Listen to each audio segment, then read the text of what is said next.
हाँ हम बिहारी हैं जी, थोड़े संस्कारी हैं जी। माटी को सोना करने, माटी को सोना करने वाले कलाकारी हैं जी।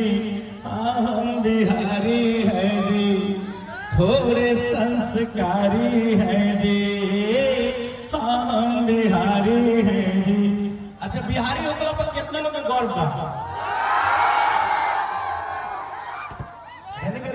मन नहीं थे कि हम बिहारी बानी तो हम शेर से खतहारी। जम्मू कश्मीर के बॉर्डर वाला है ने वाला एक ही तो बिहारी शब्द है कि पूरी दुनिया पे भारी है।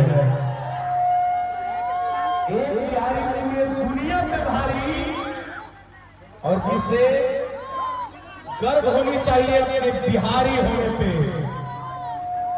पवन दा की चाहे रहिया मुंबई दिल्ली, चाहे रहिया मुंबई दिल्ली, चाहे रहिया मंसूरी में, भले पढ़िया हिंदी इंग्लिश लेकिन बात करिया भोजपुरी में। भाई